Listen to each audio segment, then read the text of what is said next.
Can an icon ever be alone? The question sounds abstract until you stand at 12305 5th Helena Drive, Brentwood, Los Angeles. A small house, Spanish tile, white walls catching California light. Marilyn Monroe bought it in February 1962. She died there 6 months later. The house had one bedroom. The world had millions of images of her face. If you're watching because architecture and the people who live inside it fascinate you, if you want to understand how fame becomes a kind of architecture itself, consider subscribing. We're building toward 1,000, and your presence makes investigations like this possible. August 4th, 1962. Saturday. Late afternoon heat settling over West Los Angeles. Inside the house on 5th Helena Drive, Marilyn Monroe made phone calls. Her housekeeper, Eunice Murray, was present. Her psychiatrist, Dr. Ralph Greenson, visited that evening. According to Murray, Monroe went to her bedroom around 8 o'clock. The door locked from the inside. Murray noticed the light under the door past midnight. She called Greenson. He arrived at 3:30 a.m. The bedroom window faced the side yard. He broke it. Monroe was on the bed, face down, one arm stretched toward the telephone. The receiver within reach. Naked. Still. Empty pill bottles on the nightstand. The Los Angeles Police Department received the call at 4:25 a.m. The official finding, probable suicide. Acute barbiturate poisoning. Seconal and chloral hydrate in lethal combination. The narrative assembled quickly. Depression, failed marriages, career anxieties, a fragile woman who could not sustain the weight of being Marilyn Monroe. The coroner signed. The press reported. The public mourned. The file closed. But certain details resist the narrative. The timeline contains gaps. Murray changed her account multiple times over the years. The exact time of death remains uncertain. Some estimates place it hours earlier than the discovery. Monroe's stomach was nearly empty during autopsy, inconsistent with oral ingestion of such quantities. The phone records from that night disappeared. So did the original police report. Dr. Greenson's notes were never fully disclosed. And the house itself, small, modest, recently purchased as a symbol of independence and new beginning, became the final setting for a death that has never settled into clear explanation. 12,305 5th Helena Drive. The address carries no grandeur. The house measures less than 2,400 square feet, 1 story, 4 rooms, Mexican tile floors, a small pool in the back. She paid $77,500. For Marilyn Monroe, this represented something more valuable than the mansions and penthouses she had occupied during her fame. This was hers, fully owned, no studio lease, no husband's name on the deed, the first and only property she would ever purchase alone. She called it her first real home. She lived there for less than half a year. To understand what happened in that bedroom requires going back to understand what the house meant, why she bought it, what she hoped to build there, and why, on a Saturday night in August, with the whole world knowing her face, she was alone behind a locked door. The house still stands. The gate remains. The street is quiet. But the question has never been answered. Can an icon ever be alone? Or does the image consume everything, even the final breath, even the truth? Something in that house knows. Norma Jean Mortensen was born in Los Angeles in 1926. No father listed on the birth certificate. Mother institutionalized for mental illness when the child was 7.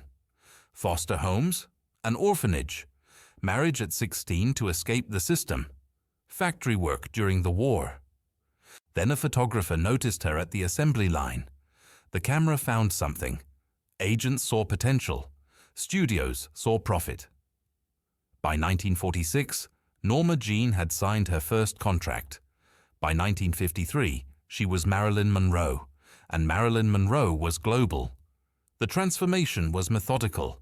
Hair lightened to platinum, voice coached into breathy softness, walk adjusted, smile calibrated. She studied acting with Lee Strasberg. She read Dostoevsky and Joyce. She married Joe DiMaggio, then Arthur Miller, athletes and intellectuals, as if testing which world could hold her. Neither could. The image worked because it appeared effortless. The woman behind it worked constantly, 7 days a week. Films, photographs, interviews, appearances. The studio owned the name. The public owned the face. Marilyn Monroe became a construction so complete that Norma Jean disappeared beneath it. By 1961, she was 35. 3 marriages dissolved. Dozens of films completed.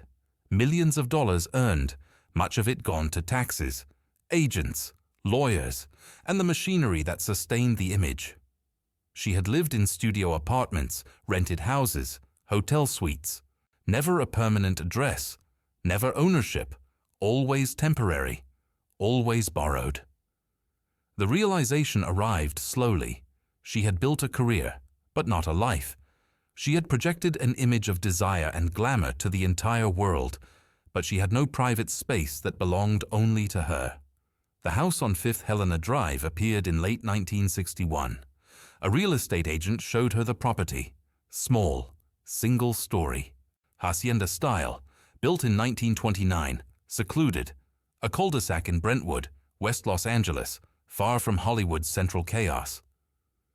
The neighborhood was quiet. Doctors, lawyers, families. No paparazzi camps. No studio executives living 3 houses down. The property had privacy, a gate, hedges, walls. The previous owner had maintained it carefully.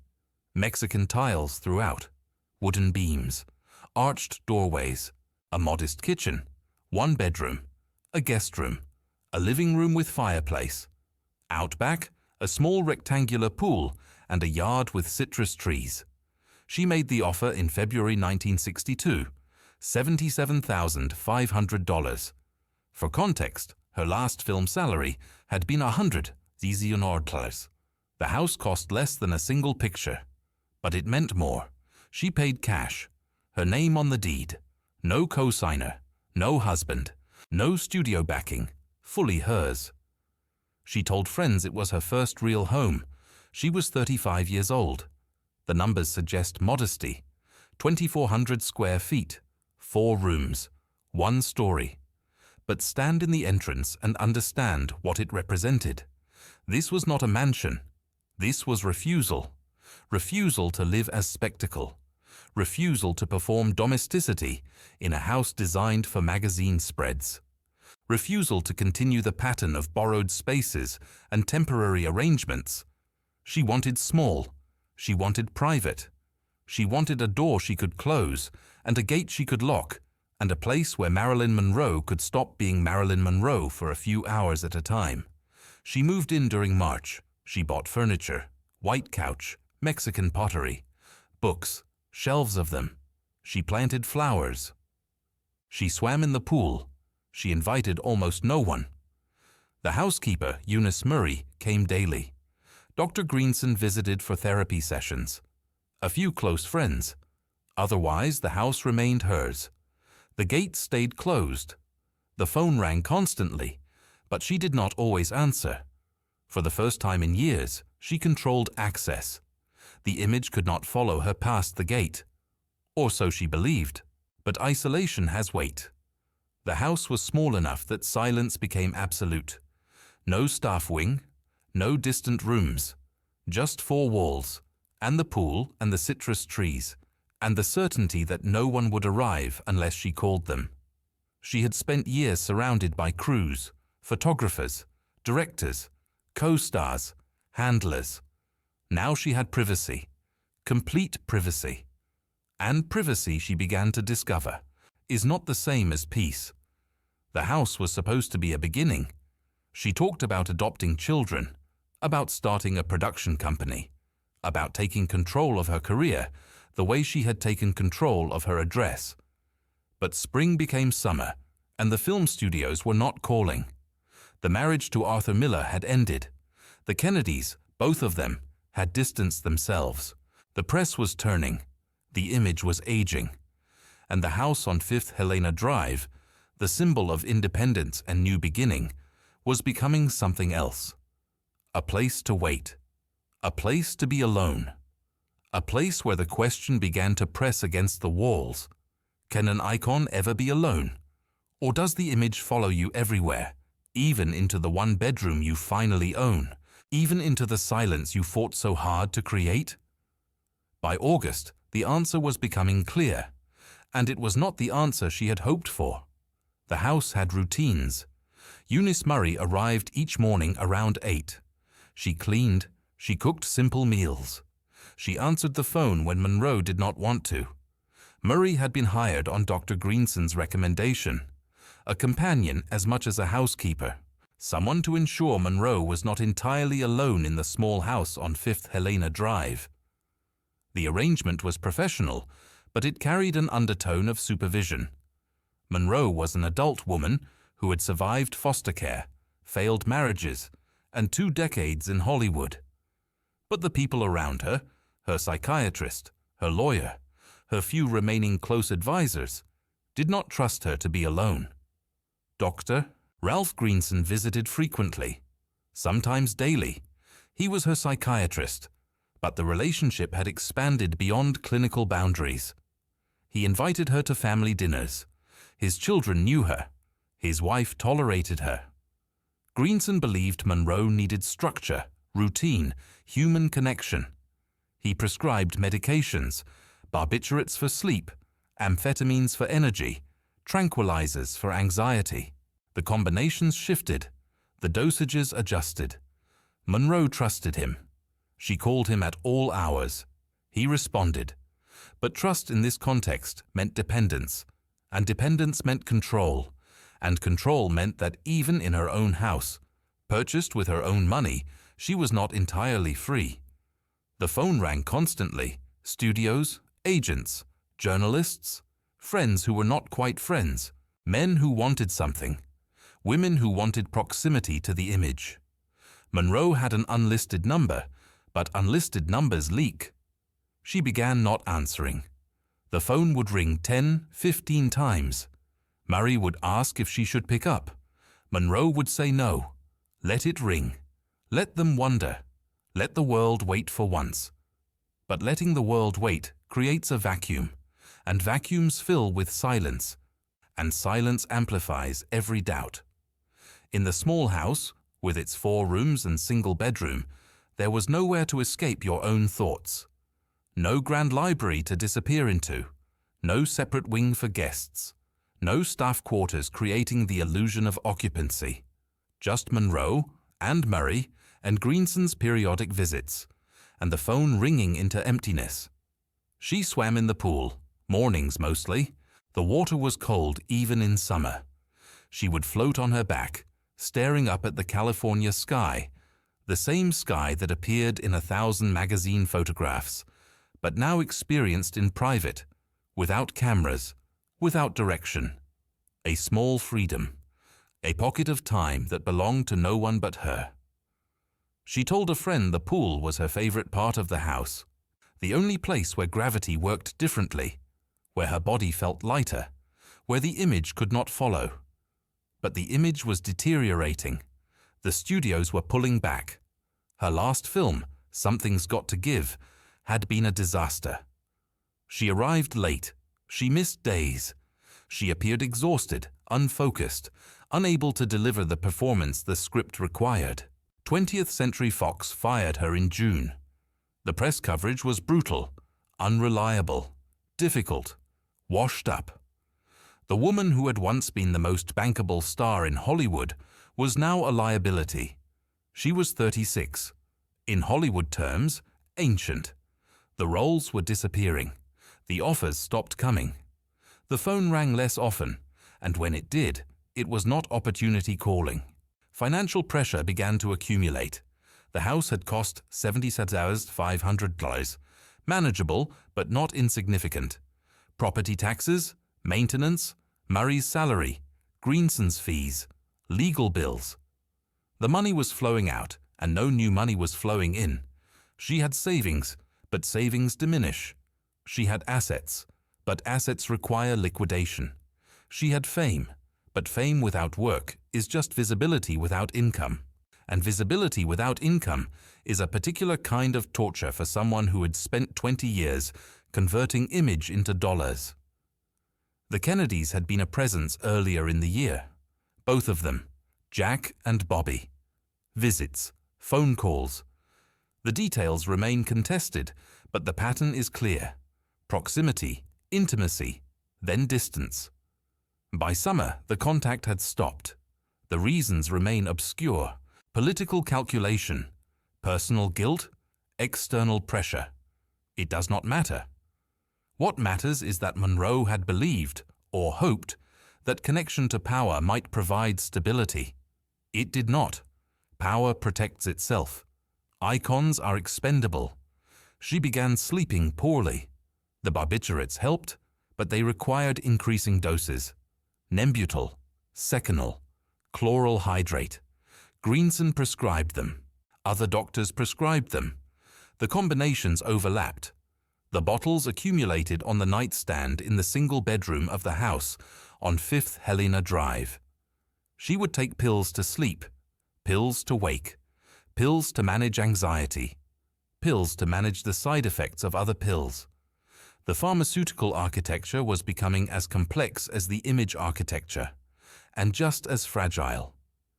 In late July, she gave her last interview. A reporter asked about her plans.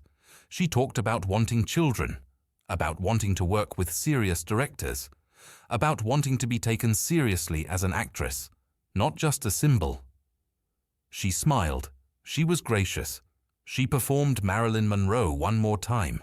But the performance was exhausted. The reporter noted it. The photographs from that day show a woman who looks older than 36. Tired. The light in her face had changed.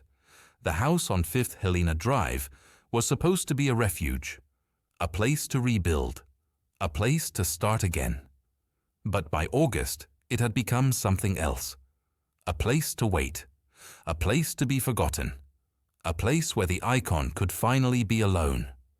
And the question persisted, echoing through the small rooms. Can an icon ever be alone? The answer was yes. But alone is not the same as free. Alone is not the same as safe. And in a house with one bedroom, and a locked door, and a telephone within reach, alone can become the most dangerous state of all. August arrived. The heat settled. The phone rang less. The prescriptions continued. And time, which had always moved so quickly around Marilyn Monroe, began to slow. August 3rd, 1962. Friday. Monroe received a call from Joe DiMaggio Jr., her ex-stepson. He had broken off an engagement. He was calling to tell her. Of all the people in her orbit, the psychiatrist, the housekeeper, the agents, the studio executives, the politicians who had used her and discarded her, it was DiMaggio's son who called to share personal news. The conversation lasted 20 minutes. He later said she sounded happy, relieved for him, warm. The call ended around 8 in the evening. It was one of the last conversations anyone would have with her, where she sounded like herself. That same day, Peter Lawford called. Lawford was Frank Sinatra's friend, John Kennedy's brother-in-law, and one of Monroe's connections to the world of power and celebrity that orbited around the Kennedys. He was hosting a small gathering at his beach house in Santa Monica the next night, Saturday. He invited Monroe. She declined. She said she was tired. She might come later. She did not commit. Lawford later told police she sounded strange, slurred, distant. He claimed he tried calling back. The line was busy. But others remembered Friday differently. Pat Newcomb, Monroe's publicist, and one of her few close friends, had spent the night at the house on 5th Helena Drive. She slept in the guest room. The two women had known each other for years. Newcomb was one of the last people who could speak to Monroe without the layer of professional transaction or psychological management. On Friday they talked, they swam, they planned the weekend. Newcomb later said Monroe seemed fine, normal, maybe tired, but not despairing, not suicidal. The accounts do not align. They never have. In the reconstruction of Monroe's final days, every witness offers a slightly different version. The timeline fractures, details conflict. What is certain is this. By Friday, August 3rd, Monroe had been living in the house on 5th Helena Drive for 5 months. She had not worked since June. She had no firm plans. She had money, but it was finite. She had fame, but it was no longer convertible into employment. And she had a house with 1 bedroom, and a gate, and a pool, and inside that house, she was waiting for something to change. The previous weeks had offered glimpses of what might have been. In July, photographers had come to the house. Not paparazzi. Invited photographers. She posed by the pool. She posed in the living room. She wore simple clothes. The images were intended to show a new Marilyn Monroe, mature, reflective, at home in her own space. The photographs are striking. She looks softer, less performed, more present. But the magazines did not run them immediately. They were waiting to see if she would become relevant again, if she would book another film, if the image would revive. The photographs sat in archives, unpublished, while Monroe waited in Brentwood. She had tried to stay visible. In June, she had attended a baseball game with the DiMaggios, Joe Sr. and his son. The press covered it. Marilyn Monroe at Dodger Stadium. She wore sunglasses. She smiled. She signed autographs. The crowd recognized her instantly. The cameras found her. For 2 hours, she was still Marilyn Monroe, global icon, magnetic presence. Then the game ended, and she returned to 5th Helena Drive, and the gate closed, and the icon disappeared back into the small house where no one was watching. The contradiction was unsustainable. The world still wanted Marilyn Monroe. Magazine covers, photographs, gossip columns. The image remained profitable for everyone except the woman who generated it. She could not act. She could not work. But she could still be photographed, discussed, analyzed, desired. The image had separated from the person. It was circulating independently now. And the person, Norma Jean, Marilyn, whoever she was at this point, was trapped in Brentwood, taking pills, seeing a psychiatrist 6 days a week, and trying to figure out what comes after fame when you are still famous but no longer employable. Dr. Greenson was convinced she needed more structure, more supervision, more intervention. He had taken an unusually active role in her life. He controlled her medications. He influenced her hiring decisions. Murray worked for Monroe, but reported to Greenson. He monitored her calls. He involved her in his family life as a form of therapy, as if proximity to a functional family might repair whatever was broken in Monroe. But the arrangement created dependencies that ran in multiple directions. Monroe depended on Greenson for stability. Greenson depended on Monroe for professional validation. Treating Marilyn Monroe was not just a clinical case, it was a career landmark. And Murray depended on both of them for employment. The house had become a therapeutic stage. Every action observed, every mood noted.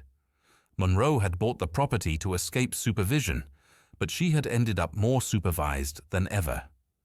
The difference was that the supervision now wore the mask of care. It was for her own good. It was to keep her safe. It was because people were worried. But care that removes autonomy is still control, and control in a house you own is a betrayal of the reason you bought it. Saturday, August 4th began like most days. Murray arrived in the morning. Monroe slept late. She had taken pills the night before. She always took pills, and waking was difficult. When she emerged from the bedroom, she seemed tired, irritable. Newcomb was still there. The two women argued about something minor. Newcomb had slept well. Monroe had not. The resentment was small but sharp. Newcomb left in the early afternoon. Greenson arrived around 5 in the evening. He stayed for 2 hours. He later said it was a normal session. He later said Monroe seemed fine. He later said she was optimistic about the future. He later said many things, and all of them may be true, and none of them explain what happened next. Around 7:30, Greenson left. Monroe was alone with Murray. She took a call, then another. The details are unclear. The phone records disappeared, but someone called. Maybe multiple people, maybe no one important. The exact sequence has been lost. What is known is that Monroe retreated to her bedroom around 8 o'clock. She closed the door. She locked it from the inside. Murray was in the house. The light stayed on under the door. The telephone sat on the nightstand, within reach. The bottles of pills were there. Nembutal, Seconal, chloral hydrate. The prescriptions Greenson had written. The prescriptions other doctors had written. The accumulated pharmaceutical assistance that was supposed to help her sleep, help her wake, help her function, help her survive. The house was silent. The gate was closed. The world outside continued. Parties in Santa Monica, dinners in Beverly Hills, films shooting on studio lots, the vast machinery of Hollywood turning without her.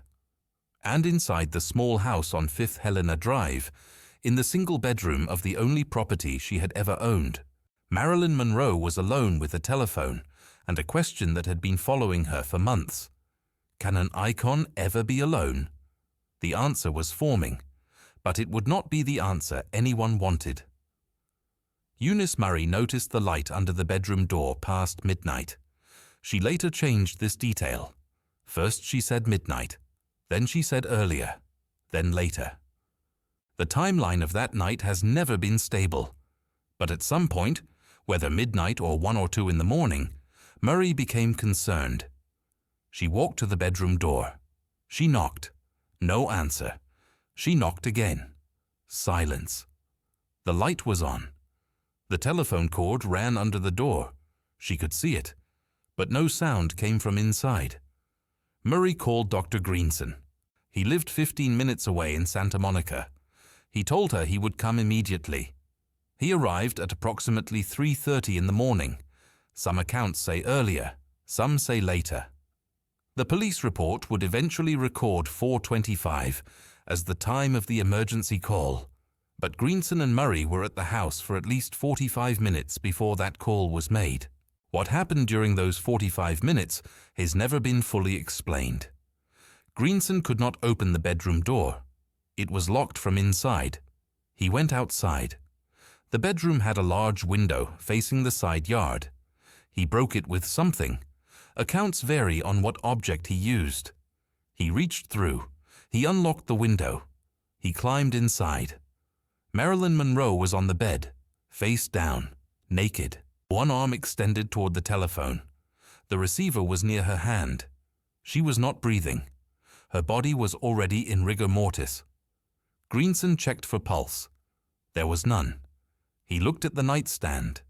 Empty pill bottles, Nembutal, Seconal, chloral hydrate, the prescriptions he had written, the prescriptions other doctors had written. He stepped back into the living room. He told Murray that Monroe was dead. Murray asked what they should do. Greenson made a call, not to police, not to an ambulance. He called Monroe's lawyer, Mickey Rudin. Rudin told him to call Monroe's personal physician, Dr. Hyman Engelberg. Engelberg arrived shortly after. Only then, at 4:25 in the morning, more than 45 minutes after Greenson broke the window, did someone call the police? The Los Angeles Police Department arrived at 4:40. Officers entered the small house on 5th Helena Drive. They noted the broken window. They noted the locked bedroom door. They noted the body on the bed, face down, telephone nearby, empty bottles on the nightstand. They noted that rigor mortis was well advanced, suggesting death had occurred hours earlier. They noted the housekeeper, the psychiatrist, the physician, all present in the living room. They took statements. The statements did not align. Murray said she noticed the light around midnight, Then she said 3 in the morning. Then she said she did not remember. Greenson said he arrived at 3:30. The police logs show the call at 4:25. The coroner would later estimate time of death between 8:30 and 10:30 the previous evening, hours before anyone claimed to notice anything wrong. The bedroom door was locked from inside, but the key was never found. The telephone was near her hand, but the phone records from that night disappeared from official files within days. The pill bottles were empty, but Monroe's stomach during autopsy showed almost no pill residue. Barbiturates were in her blood and liver at lethal concentrations, but the method of ingestion remained unclear. The official investigation moved quickly, too quickly. The coroner, Dr. Thomas Noguchi, performed the autopsy on Sunday, August 5th. He found barbiturates, nembutal and chloral hydrate, in fatal amounts. He found no needle marks suggesting injection. He found minimal stomach content. He ruled the death probable suicide. Acute barbiturate poisoning, self-administered. The case file noted some inconsistencies, but did not pursue them. The police submitted their report. The district attorney reviewed it. No criminal investigation was opened. By Monday, the conclusion was official. Marilyn Monroe had killed herself in her bedroom at 5th Helena Drive. But too many details contradicted the official story. The timeline made no sense. If Monroe died between 8:30 and 10:30, why did no one notice until after midnight? Why did Greenson and Murray wait 45 minutes before calling police? Where did the pill residue go?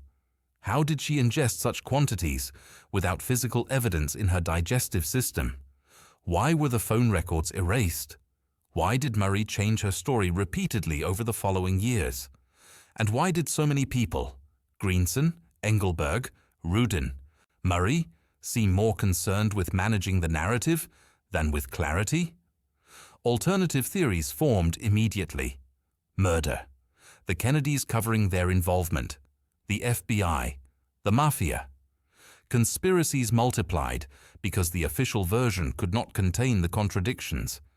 But conspiracy theories, however elaborate, often miss the simpler truth.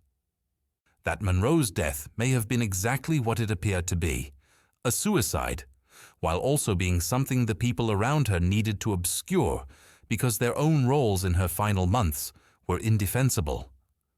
Greenson had overprescribed. He had created dependencies. He had blurred professional boundaries beyond recognition. Engelberg had also prescribed barbiturates, creating overlap and dangerous combinations. Murray had been monitoring Monroe on Greenson's instructions, turning the house into a site of surveillance disguised as care. The studio had fired her and then leaked stories painting her as unstable. The Kennedys had used her and then distanced themselves without explanation. The press had built her into an icon and then turned on her when the icon aged. Everyone around Monroe had failed her in specific documentable ways. And when she died, those same people needed the story to be simple. Suicide, depression, inevitable tragedy, not negligence, not exploitation, not the accumulated cost of being Marilyn Monroe in a system designed to extract value until there was nothing left. The house on 5th Helena Drive became evidence. Photographers arrived, fans gathered outside the gate, the press descended. The small property that Monroe had purchased as a refuge became a crime scene, then a tourist attraction, then a symbol. The furniture was catalogued. The pills were documented. The bedroom where she died was photographed from every angle. The image that Monroe had tried to escape by buying this house now consumed the house itself. Even in death, privacy was impossible. The funeral was held on Wednesday, August 8th, at Westwood Village Memorial Park Cemetery. Joe DiMaggio arranged it. He banned most of Hollywood. No studio executives, no Kennedys, no Lawford, no Sinatra. Only 30 people attended. DiMaggio placed flowers on her grave every week for 20 years. He never spoke publicly about her death. He never remarried. He carried whatever he knew into silence. The house on 5th Helena Drive was sold in 1963, then again in 1975, then again. Each sale came with the story. The bedroom where Marilyn Monroe died, the pool where she swam, the gate she closed against the world. The property changed hands more than a dozen times.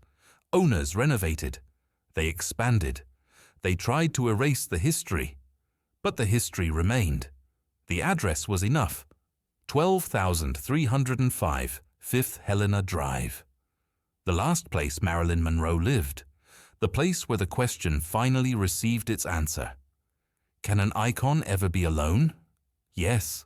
On a Saturday night in August, behind a locked door, in a bedroom she owned, Marilyn Monroe was completely alone.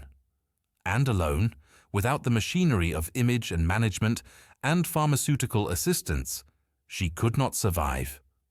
The icon had consumed the person so entirely that when the person tried to exist separately, in a small house, with privacy, with ownership, there was nothing left.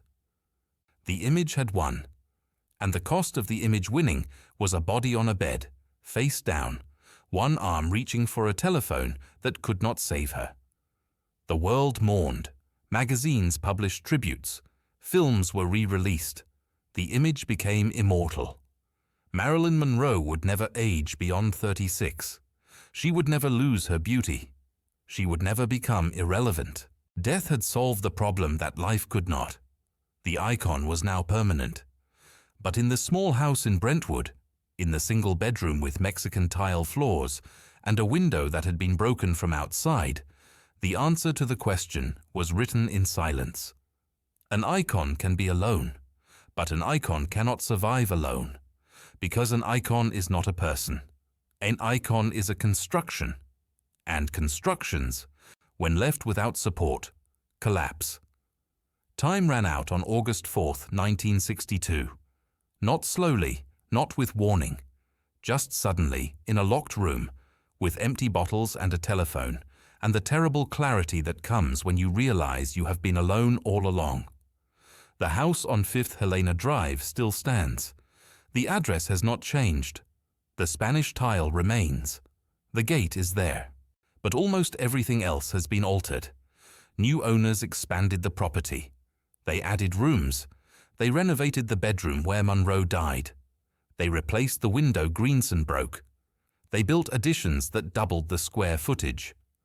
The small refuge Monroe purchased, the modest four-room house that represented independence, has been absorbed into something larger, more valuable, more fitting for contemporary Brentwood real estate prices. The current owners know the history.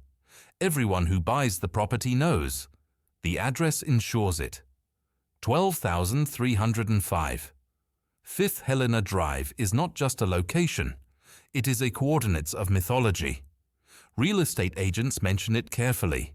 Some buyers are drawn to it, others are repelled. But no one purchases the property without understanding what happened there. The bedroom, the locked door, the telephone, the silence. In 2017, the house nearly disappeared entirely. A developer bought it with plans to demolish and rebuild. The lot was worth more than the structure. But Monroe's fans mobilized. Petitions circulated. The city of Los Angeles intervened. The house was declared a historic cultural monument, not because of architectural significance. The design was ordinary Spanish colonial revival, common throughout Los Angeles in the 1920s, but because of what occurred inside. Because Marilyn Monroe died there, because the house had become inseparable from the story. So it stands, protected, preserved, a monument to a death that has never been fully explained. The official conclusion remains probable suicide. The alternative theories persist: murder, conspiracy, cover-up. The truth, as always, exists somewhere in the contested space between the documented facts and the missing evidence. What is certain is that on August 4th, 1962, Marilyn Monroe was alive in the evening and dead by morning. and the exact sequence of events between those 2 points has never been reconstructed with confidence. The question that echoed through her final months, "Can an icon ever be alone?" was answered that night. But the answer splits depending on perspective. Yes, an icon can be alone. Monroe was alone in the bedroom, behind the locked door, beyond the reach of the housekeeper and the psychiatrist, and the vast apparatus of people who claimed to care for her. She achieved the solitude she had been seeking. But that solitude was unbearable, because the icon and the person were no longer separable. Marilyn Monroe could not exist without the machinery that sustained her, and Norma Jean could not exist while Marilyn Monroe still lived. The house was supposed to solve this. A private space, owned, not rented. A place where the image could not follow. But the image followed anyway.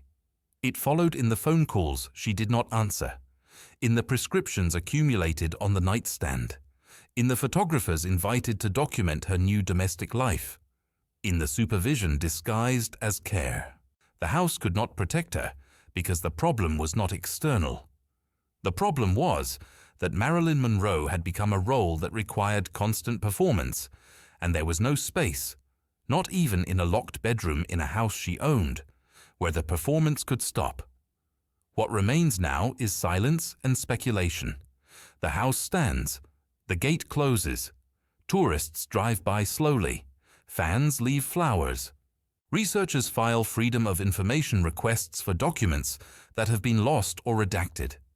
New books propose new theories. Documentaries examine the evidence from new angles. The story refuses to settle. And perhaps that is fitting. Perhaps the unresolved nature of Monroe's death is the only honest ending to a life lived entirely in image, where truth was always secondary to presentation. The pool where she swam is still there, behind the house, slightly larger now but in the same position. The Mexican tiles still cover some of the floors. The citrus trees are gone, replaced by landscaping more suited to contemporary taste. But the structure remains, protected by law, frozen in significance. A small house in Brentwood, where the most famous woman in the world died alone. If you found this investigation valuable, if you appreciate documentaries that explore not just the architecture, but the lives contained within it, the costs of fame, the weight of image, the silence that follows celebrity, consider subscribing. We are building toward 1,000, and your support allows these stories to continue. Leave a comment on which mansion or estate we should examine next. Thank you for being here, for listening, for letting this story unfold the way it needed to. The house on 5th Helena Drive is not open to the public. The current owners value their privacy. The gate remains closed. And inside, in rooms that have been renovated and expanded and modernized, the question still lingers in the walls. Can an icon ever be alone? The answer is yes. But alone does not mean free. And the cost of that solitude, for Marilyn Monroe, was everything.